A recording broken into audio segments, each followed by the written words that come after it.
یعنی کاش ہمیں بھی اتنی معرفت حاصل ہو اللہ کی،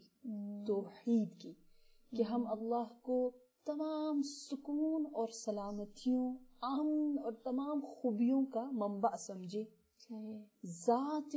کمال اور جمال اللہ کو ہم حقیقتاً سمجھے. کیونکہ یہ جملہ جو حضرت خدیجہ ان تمام سلام کے جواب میں دے رہی ہیں، یہ جملہ معرفت کے ساتھ ہے، وہ بھی اس دور میں ہے. اس دور میں ابھی اسلام اپنے عروج پر نہیں پہنچا، اور آپ اتنے یقین سے کہہ رہی ہیں کہ ان اللہ هو السلام ومنہ السلام والیہ السلام، کہ اللہ ہی سب کچھ ہے. توحید ہی توحید ہر جگہ ہمیں نظر آ رہا ہے. اور اگر ہم دیکھیں کہ سلام کی اہمیت کیا ہے،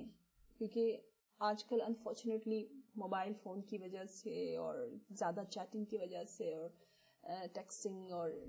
SMS کی وجہ سے ہم ذرا جلدی میں ہوتے ہیں، تو ہم نے سلام کرنا چھوڑ دیا. میں نے خود بہت زیادہ نوٹ کیا کہ ہم کہتے ہیں جی یہ کام کر دیں، بند کر دیا. یا اگر ہم تھوڑا اسلام سے اور دور ہو جائیں تو ہم کہتے ہیں کہ جی ہائے، اور پھر ختم ہوتا ہے بائے پر. تو ہائے اور بائے جو ہے وہ بالکل ہی بے معنی ہے، کچھ مطلب نہیں ہے، کچھ بھی نہیں. لیکن ہم کس طرح کہتے ہیں؟ ہم کہتے ہیں السلام علیکم اور آخر میں وعلیکم السلام کہتے ہیں، یا اللہ حافظ، خدا حافظ کہتے ہیں، اتنی بڑی دعا دیتے ہیں. تو یہاں بہت بڑی دعا ہے، اور سورہ احزاب نے بھی بتایا ہے کہ جب خدا کسی پر سلام بھیجتا ہے، کیونکہ یہاں خدا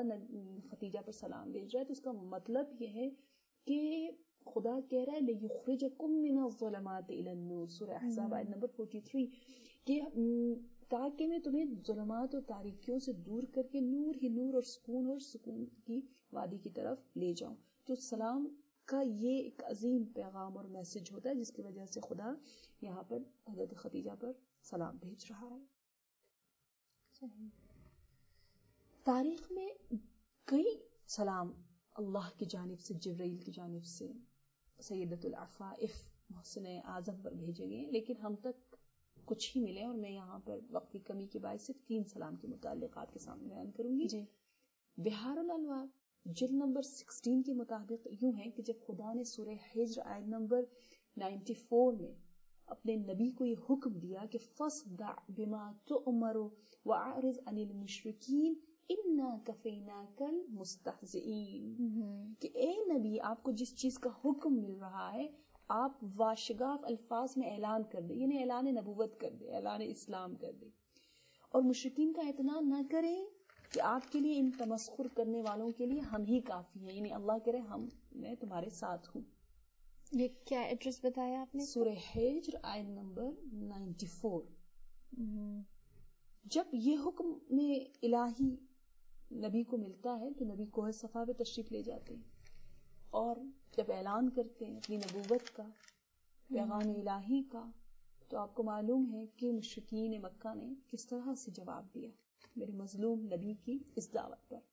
یہاں تک کہ ہر طرف سے پتھراؤ، اور سب سے آگے جو پتھراؤ کرنے والا ہے وہ ابو جہل اور ان کے پیروکار ہیں. اس قدر شدید حملہ ہوا کہ میرے نبی مجبور ہو گئے کہ اپنے آپ کو کہیں چھپا دے.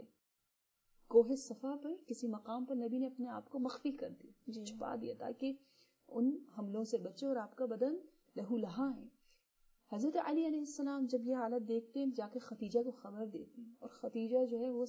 غزہ کا اور اس کا سامان لے کر آتی ہیں، اور اس انداز سے نکل رہی کیونکہ نبی ظاہر نظر نہیں آ رہے، اور اس زمانے کا کوہ صفا حقیقی کوہ صفا تھا، صفا کا پہاڑ. تو نبی کو جب خدیجہ نہیں دیکھ پاتی اور عجیب انداز سے گویا استغاثہ کر رہی ہیں، پکار رہی ہیں اور کہہ رہی ہیں من احس لی النبی المصطفى، من احس لی الربیع المرتضی، من احس لی المطرود للہ، من احس لی ابا القاسم. خدیجہ نکلی ہیں نبی کی تلاش میں اور فرما رہی کوئی ہے جو مجھے بتائے نبی مصطفیٰ کہاں ہے، کوئی ہے جو مجھے خبر دے کہ انسانوں کی دلوں کی بہار کہاں ہے، کوئی ہے جو مجھے خبر دے کہ وہ شخص جو راہ خدا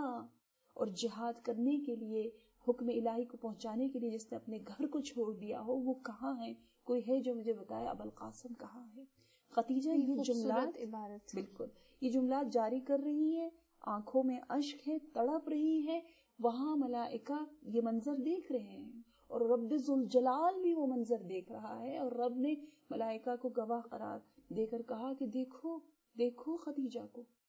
دیکھو خدیجہ کو کہ کس طرح سے نبی کو پکاری، کس طرح سے دشت صحرا، سنگ و صخرا، تمام چیزوں سے گزر رہی ہے نبی کی جستجو میں، تلاش میں۔ اور پھر وہاں جبرائیل امین نازل ہوتے ہیں، فرشتہ وحی نازل ہوتا ہے نبی کے اوپر، اور نبی کو تسلی دیتے ہوئے جبرائیل اور وحی کا فرشتہ کہتا ہے کہ یا رسول اللہ، اے محمد مصطفیٰ، دیکھو کون آیا ہے، دیکھو کون آیا ہے، دیکھو خدیجہ آئی ہے گویا۔ اور نہ صرف یہ کہہ رہے بلکہ کہہ رہے ہیں کہ فوراً خدیجہ کی اس استغاثہ اور اس پکار کا جواب دو اے محمد۔ کیوں؟ کیونکہ خدیجہ کی آنکھوں میں اشک ملائکہ نہیں دیکھ پا رہے،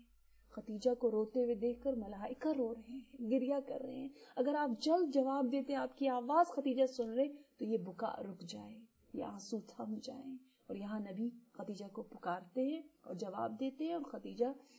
نبی کے پاس پہنچتی ہے، اور پھر فرشتہ کہتا ہے کہ آپ جلدی ان کی پکار کا جواب دیں اور ہمارا سلام ان تک پہنچائے۔ تو یہ پہلا سلام تھا جو رب اور جبرائیل کی جانب سے خدیجۃ الکبریٰ پر پہنچایا جا رہا ہے۔ بہت اچھا، بہت اچھا۔ دوسرا سلام اور تیسرا جو مورد ہمیں تاریخ میں ملتا ہے وہ کچھ اس طرح ہے کہ دوسری بار جب نبی اکرم صلی اللہ علیہ وآلہ وسلم معراج کی بلندیوں پر تشریف لے گئے، جیسا تاریخ میں لکھا ہے کہ آپ دار خدیجہ سے گئے، خدیجہ کے گھر سے گئے اور خدیجہ کے گھر میں ہی واپس آئے۔ جب آپ معراج کی بلندیوں پر سفر کرتے ہوئے واپس زمین کی طرف تشریف لا رہے تھے تو اس وقت آپ نے جبرائیل سے پوچھا کہ اے جبرائیل، اہل ارض، اہل فرش، اے عرشی ہستی، ان فرشی والوں کے لیے کوئی پیغام ہے یا آپ کی کوئی حاجت، کوئی تمنا، کوئی آرزو ہے جو میں فرش پر عرض پر پورا کر سکوں؟ تو جبرائیل کا جواب سنیے کہ حاجت جبرائیل کیا ہے، تمنا جبرائیل کیا ہے۔ کہ جبرائیل نے یہی جواب دیا، کہا کہ میری حاجت یہ ہے کہ یا فقال النبی یا خدیجہ ھذا جبرائیل یقرأک السلام، کہ اے خدیجہ دیکھو یہ جبرائیل ہے جو کہ تجھ پر سلام بھیج رہے ہیں، اور نہ صرف اپنی جانب سے بلکہ رب کی جانب سے بھی سلام۔ جبرائیل کی جو خواہش تھی وہ یہ کہ اپنا سلام جبرائیل تک، حضرت خدیجہ تک پہنچایا جائے۔ بالکل، یہ ایک خواہش کی، جی ہاں بالکل، بس یہی ایک کہ میرا سلام جناب خدیجہ تک پہنچائے۔ یعنی زمین پر جو کام نبی انجام دے جبرائیل کی جانب سے، اللہ کی جانب سے، وہ اس وقت یہ تھا۔ سبحان اللہ، یہ تو بہت بڑے سید الملائکہ جب ایک خواہش کا اظہار کریں، وہ بھی صرف خدیجہ تک سلام پہنچانا، یہ بہت بڑی بات ہے۔ اور اس کے علاوہ کوئی ایسا مقام؟ ہاں، تیسرا مقام جہاں پھر اللہ کی جانب سے ہمیں نظر آتا ہے فضیلت اور مقام خدیجہ، وہ یہ ہے کہ جیسے ماشاءاللہ سب مسلمان جانتے ہیں کہ جب جناب فاطمہ الزہرا کو اس دنیا میں آنا ہوتا ہے، اس وقت آپ کو حکم ملتا ہے نبی کو کہ آپ 40 دن تک دوری اختیار کریں حضرت خدیجہ سے، اور آپ دور تشریف لے جاتے ہیں، حضرت خدیجہ سے الگ ہو جاتے ہیں۔ جی ہاں،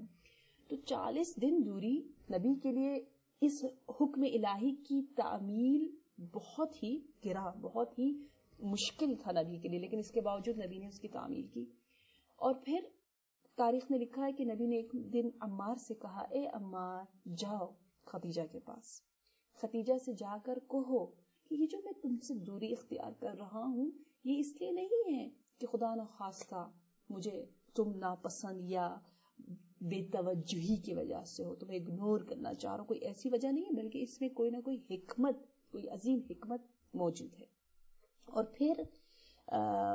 اتنا حسین یہ جملہ ہے، یعنی یہ عظمت خدیجہ کے لیے یہی بس، اگر یہ روایت